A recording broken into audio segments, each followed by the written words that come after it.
E então, meu amigo, minha amiga, estudando bastante, lendo temas interessantes para escrever sobre eles? A leitura é importante e você sabe disso. Quem gosta de redigir, invariavelmente gosta de ler. Deixei de adverti-lo sobre esse aspecto, uma vez que depreendo do seu interesse de redigir, que o gosto pela leitura lhe seja uma característica natural.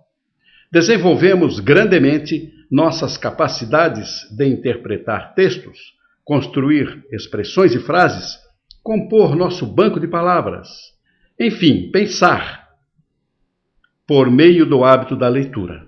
Isso não implica dizer que aquele que não lê não tenha capacidade para pensar. Agora, é indiscutível o reconhecimento de que aquele que tem o hábito de ler tem necessariamente uma elevada capacidade de pensar e expor opiniões e conceitos. Vamos então dar continuação à nossa videoaula anterior, aprendendo mais sobre sentenças de desenvolvimento do parágrafo inicial.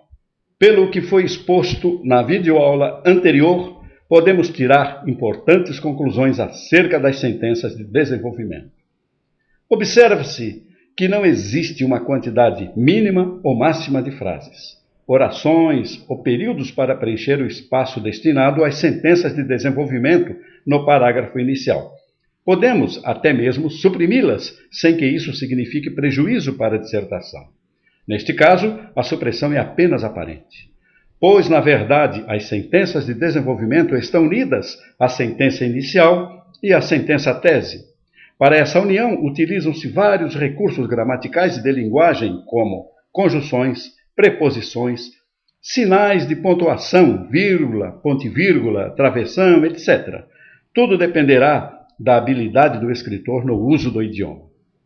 Quando as sentenças de desenvolvimento estão agregadas à sentença inicial e à sentença tese, elas, as sentenças de desenvolvimento, se caracterizam por períodos longos, cujas orações unem-se umas às outras por conectivos, orações sindéticas, ou sem conectivos, orações assindéticas.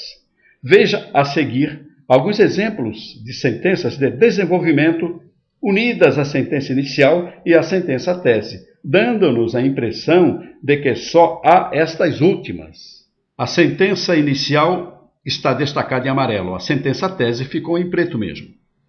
Observe que as sentenças de desenvolvimento estão integradas à sentença inicial e à sentença tese. Título: Malha Rodoviária, publicado no editorial do Diário de Cuiabá. A malha rodoviária pavimentada no entorno de Cuiabá lavrou importante tento ontem, com a inauguração do trecho de 40 quilômetros da rodovia MT-10, entre Acorizal e Rosário Oeste. Essa obra, mais que um novo caminho entre cidades, por suas peculiaridades, é verdadeiro corredor seguro, o que lhe rende a denominação popular de Rodovia da Vida. Vamos a outro exemplo. O título é O Poder do Perdão, de Agatha Zekkeli. Quando me sugeriram o tema deste artigo, pensei, e se fizéssemos um sobre o valor da vingança? Eu me lembraria de mais exemplos. Neste ponto de nosso curso e pelos últimos exemplos exibidos acima, é hora de se fazer uma reflexão, como reforço, como revisão, sobre o que seja verdadeiramente uma dissertação. Afinal, de que forma ela é utilizada? Como se chamam os textos que apresentam uma dissertação? Uma dissertação é a expressão de um pensamento, de uma ideia, de uma opinião. Sua característica maior é a personalidade de que ela se reveste. O caráter subjetivo desse tipo de texto é evidente. Em toda dissertação existe um ponto de vista de seu autor. Muitas pessoas, as mais desavisadas, é claro, pensam que uma dissertação é aquela encheção de linguiça que se faz em colégios, faculdades e concursos públicos. Mas não é bem assim, pelo menos para quem tem conhecimento de comunicação escrita. Uma dissertação pode se apresentar de várias formas: crítica, comentário, editorial, de jornal, opiniões de leitores, mensagens, publicidade, advertência, etc. Todo texto, fruto de um ponto de vista, é uma dissertação. É claro que a dissertação poderá vir anexada a uma notícia, a um fato, a uma tendência ou até mesmo a uma intenção oculta. Para nós, o importante é saber que dissertar é expor ideias. O objetivo de qualquer time de futebol durante uma partida é o gol. Para chegar lá, o técnico e os jogadores usam diferentes táticas. Em nosso trabalho, estamos fazendo a mesma coisa. Você deve ter notado que nos servimos de algumas táticas para fazer os exercícios até aqui. Em nossa última tarefa, aplicamos várias táticas para estruturar nossas sentenças de desenvolvimento, sem nos desviarmos da ideia central, relacionando-a com o tópico e o público-alvo. Agora, conheceremos melhor essas táticas para facilitar a escritura das sentenças de desenvolvimento. A primeira tática é partir do geral para o específico. Por exemplo, tema solidariedade humana. Público-alvo leitores de uma revista de atualidades. Tópico: quando se faz a grande diferença. Sentença tese. Alguém com um coração direcionado à caridade e ao verdadeiro interesse pelos problemas alheios pode produzir os mais nobres resultados.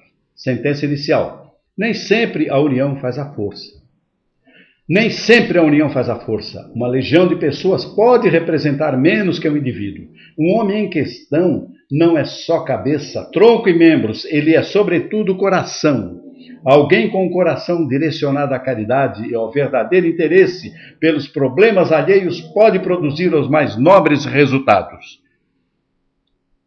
Presta atenção.